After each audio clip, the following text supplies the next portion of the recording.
Hello बच्चों, कैसे हैं सभी। आई होप कि सब अच्छे होंगे। तो आज की इस वीडियो में हम देखेंगे कि जो संधारित्रों के श्रेणीक्रम व समांतरक्रम संयोजन के जो इम्पोर्टेंट फैक्ट हैं उनको देखेंगे। एक्चुअली में क्या क्या इनके फैक्ट हैं वो आज हम देखने वाले हैं। ठीक है, देखिए इसमें हम पहले श्रेणीक्रम संयोजन के देखते हैं। संधारित्र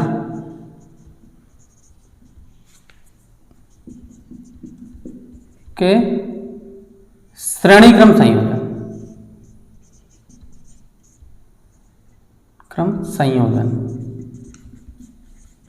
ठीक है, संधारित्रों का श्रेणीक्रम संयोजन। अब जरा यहां से ध्यान से देखें कि भाई देखो संधारित्रों का श्रेणीक्रम संयोजन क्या होता है। इसमें बोलते हैं, मान लिया ये पहला संधारित्र की पहली और दूसरी प्लेट है ना, थोड़ा बड़ा करके दिखा देता हूं। ये पहली प्लेट, पहली दो प्लेटें मतलब पहला संधारित्र, दूसरा संधारित्र और ये तीसरा संधारित्र। इसमें प्लस, इसमें माइनस, इसमें प्लस, इसमें माइनस, इसमें प्लस, इसमें माइनस, कुछ इस टाइप से। तीन मैंने अभी क्या करा है, इसकी धारिता C1, इसकी धारिता C2, इसकी धारिता C3। धारिता कुछ भी हो सकती है। तीनों को श्रेणीक्रम में जोड़ने का मतलब है पहले की दूसरे की प्लस, पहले की नेगेटिव दूसरे की पॉजिटिव से, फिर इसके नेगेटिव इसके पॉजिटिव से जोड़ेंगे। ठीक है, ये इस टाइप से श्रेणीक्रम में जुड़ गया। और इसको क्या करेंगे, एक बैटरी के द्वारा इस टाइप से कनेक्ट कर देंगे। ठीक है, ये देखिए हो गया, ये श्रेणीक्रम संयोजन है। अब इसके फैक्ट क्या है। सबसे पहली बात तो हमें याद रखना चाहिए कि देखो श्रेणीक्रम में विद्युत परिपथों में, इलेक्ट्रिक सर्किट में संधारित्रों का श्रेणीक्रम संयोजन तभी काम में लेते हैं जब हमें उच्च वोल्टता को कम वोल्टता में संधारित्रों में विभाजित करना हो, हम तभी उसको काम में लेते हैं, है ना। उच्च विभव को संधारित्रों में विभाजित कर सकते हैं इसके थ्रू। तो पहला पॉइंट हो गया है, मानो B कोई पोटेंशियल था, मैक्सिमम पोटेंशियल, जैसे इसके पूरा क्रॉस अगर मैं कहूँ तो टोटल यहाँ से यहाँ तक का इनके सबका क्रॉस B है। अब इस पूरे पोटेंशियल को मुझे क्या करना था, संधारित्रों के छोटे छोटे उसमें विभाजित करना था। मतलब हर एक संधारित्र का अलग अलग पोटेंशियल होगा, इसका V1 होगा, इसका V2 होगा और इसका V3 होगा। या हम ये भी कह सकते हैं कि भाई देखो हमारे पास जो संधारित्र उपलब्ध हैं, जिन्हें हम कैपेसिटर बोलते हैं, वो किस वैल्यू के हैं। हमारे पास अधिक वैल्यू के हैं तो उनसे भी कम वैल्यू के हमें अगर प्राप्त करने हैं संधारित्र, तो हमें उन्हें श्रेणी क्रम में जोड़ना होगा। जैसे श्रेणी क्रम में जोड़ने से क्या फायदे, देखो मैंने अभी बताया ना आपको, जैसे हमारे पास 2 माइक्रोफैरड और 4 माइक्रोफैरड के 2 संधारित्र हैं और हमें चाहिए इनसे भी कम संधारित्र, कम धारिता का संधारित्र, लेकिन हमारे पास उपलब्ध नहीं है। तो हम क्या करेंगे, इन दोनों को श्रेणी क्रम में जोड़कर कम का बना लेंगे, यानी श्रेणी क्रम में धारिता कम होती है। देखिए कैसे श्रेणी क्रम में इनको जोड़ेंगे तो श्रेणी क्रम का फॉर्मूला होता है 1/C = 1/C1 + 1/C2। तो इसका मैं अगर यहां से देखूं तो 1/C = 1/2 + 1/4, इट मीन्स ये हो जाएगा 3/4। ठीक है, तो इसका मतलब C = 4/3, ये आ जाएगा 1.33। देखो आ गया ना, इनसे भी कम। तो ये हमें पता होना चाहिए। तो हम ये कह सकते हैं उच्च विभव को कम वोल्ट में संधारित्रों में विभाजित किया जा सकता है, या हम ये कह सकते हैं कि हमारे पास जो संधारित्र उपलब्ध हैं उनसे भी कम का संधारित्र अगर हमें बनाना है और हमारे पास नहीं है तो हमें उन्हें श्रेणी क्रम में जोड़ लेना चाहिए। ठीक है, दूसरा फैक्ट, भाई समांतर श्रेणी क्रम में आवेश का मान समान रहता है। जो आवेश यहाँ से जाएगा वही आवेश यहाँ से पास होगा, वही आवेश यहाँ से पास होगा। इट मीन्स कि सभी में अगर मतलब Q आवेश का मान समान होता है, भाई आवेश समान होता है। इसमें ऐसा नहीं कि Q1 हो, Q2 हो, Q3, नहीं, सब में समान होता है। 2 हो गए। तीसरा फैक्ट, तीसरा यह है कि अगर हमने समान धारिता के n संधारित्रों को समांतर श्रेणी क्रम में जोड़ दिया तो हम उनके तुल्य धारिता को कैसे निकालेंगे। तो हम उनके तुल्य धारिता को निकालेंगे। मान लो हमारे पास जो है C धारिता के n संधारित्र हैं हम, और इनको हमने श्रेणी क्रम में जोड़ा है, तो इनसे इनका तुल्य जो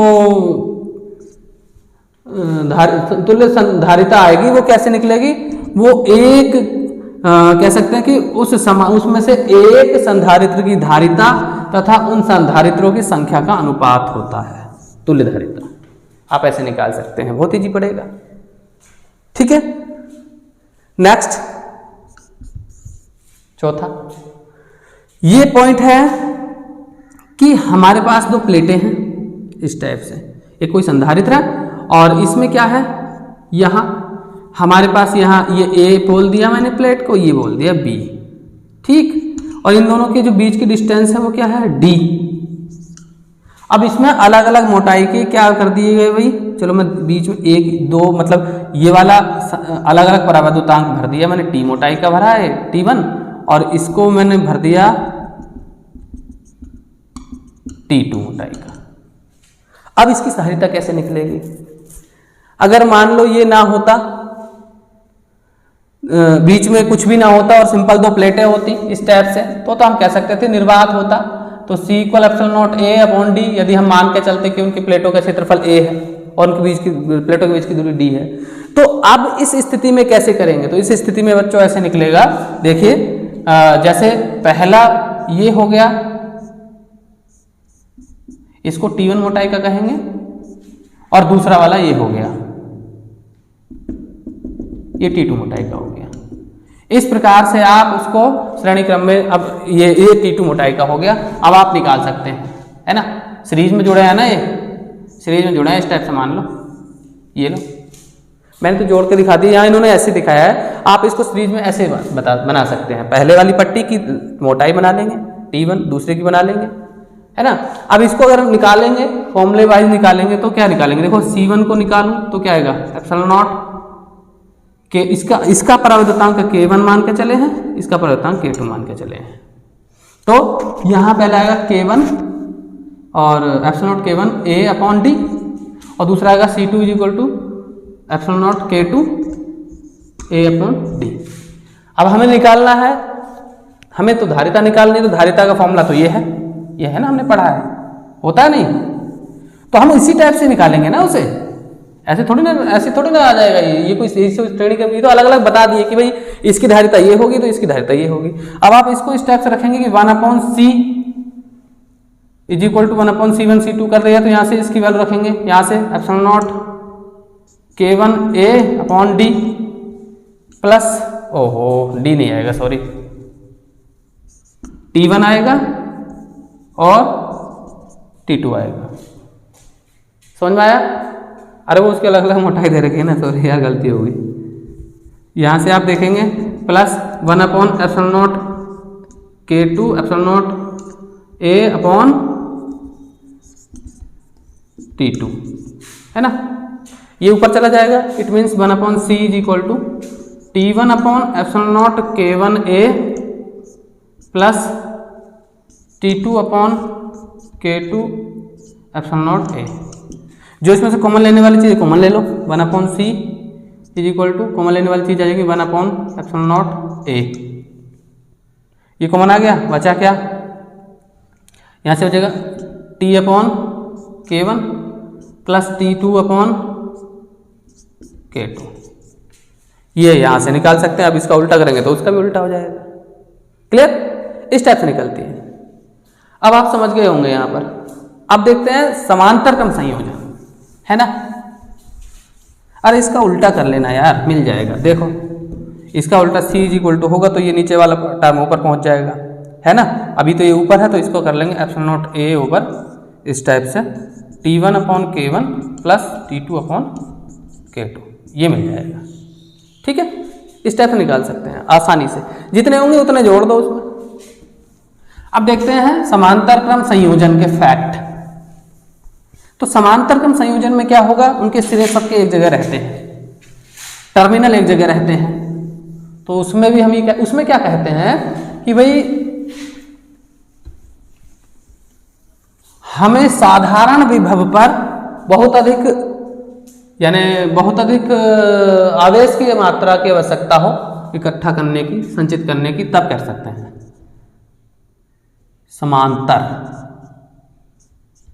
क्रम संयोजन। ठीक है, इसमें क्या करते हैं, देखो पहला प्लेट हो गया, मतलब पहला संधारित्र हो गया C1, धारिता कुछ भी हो सकती है C2 C3। यहां से देखिए, ये देखिए, अब यहां इसको मैंने इस टाइप से, ये समांतर क्रम होता है, सभी संधारित्रों की पहली प्लेट सभी संधारित्रों की दूसरी प्लेट आपस में जुड़ जाती हैं, तभी तो समांतर क्रम होगा। अच्छा, इसको पहली को प्लस और दूसरी को माइनस से दिया। अब यहां से अगर आवेश जाएगा, पहली बात अगर इसके फैक्ट की जाए तो वही देखो, समांतर क्रम में आवेश समान नहीं होता। क्या समान होता है? सिरे समान है तो इसका मतलब है विभवांतर समान होता है, विभवांतर समान होता है। वहां क्या था? आवेश समान होता था। ठीक है, यहां पोटेंशियल समान होता है, पोटेंशियल डिफरेंस। ठीक है, दूसरा, इसे तभी काम में लेते हैं जब हमें कम विभव पर ज्यादा क्या धारिता की आवश्यकता हो, या कह सकते हैं अधिक आवेश की मात्रा संचित करनी हो संधारित्रों में, तभी काम में लेते हैं। क्योंकि इसका formula C = C1 + C2 + C3 होता है। जितने भी होंगे सबकी धारिता जुड़ जाएगी। तो हमें यानी कि समांतर क्रम में धारिता का मान ज्यादा आता है अगर जोड़ते हैं तो। अगर हमारे पास कम वैल्यू के संधारित्र उपलब्ध है और हमें चाहिए अधिक वैल्यू के और हमारे पास है नहीं, तो क्या करेंगे? उन्हें समांतर क्रम में जोड़ दो, पैरेलल में जोड़ दो, अधिक वैल्यू का मिल जाएगा। जैसे आपके पास मैंने पहले भी एग्जांपल लिया था 2 माइक्रोफैरड और 4 माइक्रोफैरड, यही है दो हमारे पास, ये C1 ये C2, तो हमें चाहिए ज़्यादा, तो क्या करेंगे? दोनों को समांतर क्रम में जोड़ दो, तो देखो 6 माइक्रोफैरड का बन गया। बन गया नहीं बन गया? ये 2 फैक्ट हो गए। तीसरा फैक्ट, यदि आप समांतर क्रम में, मतलब हमने मान लिया फिर से, जैसे कि हमारे पास C धारिता के N संधारित्र हैं और उनको हमने समांतर क्रम में जोड़ा है। अगर उन्हें समांतर क्रम में जोड़ा जाए तो उनकी जो तुल्य धारिता होगी वो एक संधारित्र की धारिता का n गुना होगी। जितनी उसकी संख्या होगी उसे 1 से मल्टीप्लाई कर दो तो उतनी भी बन जाएगा, तुल्य धारिता आ जाएगी इसकी। ठीक है, ऐसे जैसे अब देखो नेक्स्ट फैक्ट, भाई अगर हमारे इसमें जो है इस टाइप से हमारे पास संधारित्र की प्लेटें जुड़ी हैं, A ये है और B ये है। ठीक, इसके बीच की दूरी क्या है? D। अब हमारे पास क्या है? इतनी मोटाई के ही, मैं बीच में 2 ही बना देता हूँ, ज़्यादा बनाने की आवश्यकता नहीं है। परावैद्युत पदार्थ भरे गए हैं इसमें अलग अलग, है ना। इधर की साइड कुछ भर दिया उन्होंने इस टाइप से, ठीक, और इधर की साइड भर दिया उन्होंने इस टाइप का। मतलब ये परावैद्युतांक की वैल्यू अलग अलग होगी। भाई इसका K1 होगा और इसका K2 होगा, ऐसा मान के चल सकते हैं। मोटाई तो समान है, समान मोटाई की परावैद्युतांक की पट्टी भरी जाएगी एक संधारित्र की प्लेट के। तो इसको हम कैसे फाइंड आउट कर सकते हैं?